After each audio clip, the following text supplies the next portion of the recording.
வரகரிசி உடம்புக்கு ரொம்ப நல்லது. இன்றைக்கி வரகரிசியில் தக்காளி சாதம், மீன் மேக்கர் போட்டு தக்காளி சாதம் செய்கிறேங்க. அதை எப்படின்னு வாங்க வீடியோக்குள்ளே போகலாம்.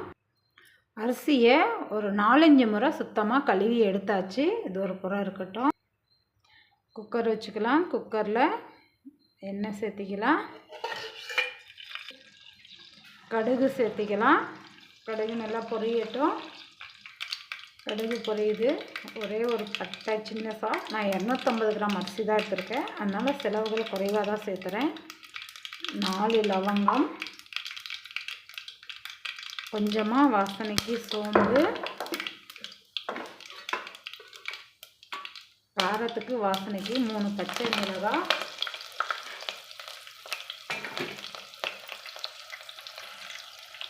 நறுக்கி வச்சுருக்கிற வெங்காயம் நல்லா வதக்கிக்கலாம்.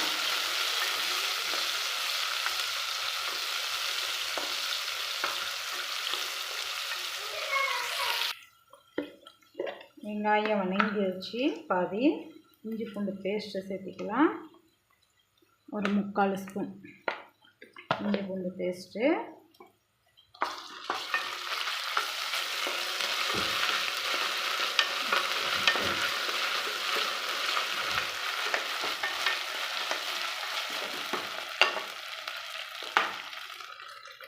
குட்டி குட்டியாக ஒரு 2 தக்காளி, அதையும் இதிலே சேர்த்து வதக்கிக்கலாம்.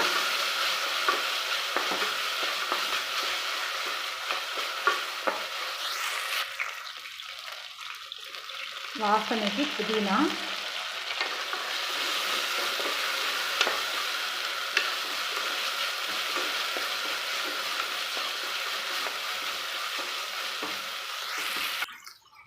ஊற வச்சு எடுத்துருக்கிற மீல் மேக்கரு, நான் சிறுசாக எடுத்துருக்கேன், சின்ன மீன் மேக்கர் எடுத்துருக்கேன்.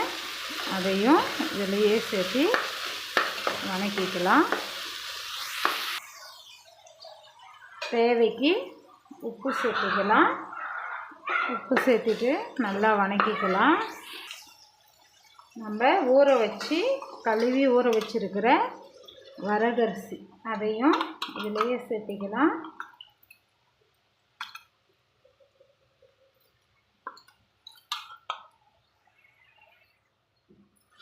ஒரு கிளறிக்கலாம். நிறைய மசாலா சேர்த்தாமல் எளிமையாக செஞ்சால் எல்லாருமே சாப்பிடுவாங்க. அதனால் நான் அதிகமாக மசாலா எதுவும் சேர்த்துறதில்ல. இவ்வளோதான், சிம்பிளாக. இப்போ நிறைய பேருக்கு என்ன சந்தேகம்னா, வரகரிசிக்கு எவ்வளோ தண்ணி வைக்கிறதுன்ற சந்தேகம் நிறைய பேருக்கு இருக்குது. 1 டம்ளர் அரிசிக்கு 2 டம்ளர் தண்ணி வைக்கணும். அதுதான் வரகரிசிக்கு அளவு. நான் தண்ணி சேர்த்தியாச்சு. அது நல்லா ஒரு கொதி வரட்டும். விசில் அப்புறமா போட்டுக்கலாம். நம்ம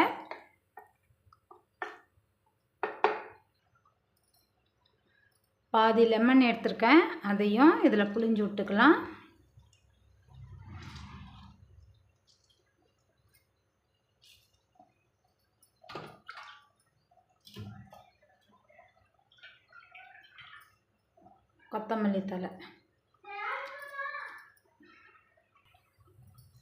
கொத்தமல்லி தழை சேர்த்திக்கலாம். சேர்த்திட்டு ஒரு கிளறி நான் குக்கர் மூடி போட்டு 2 விசில் விட்டு எடுத்துடுவேன்.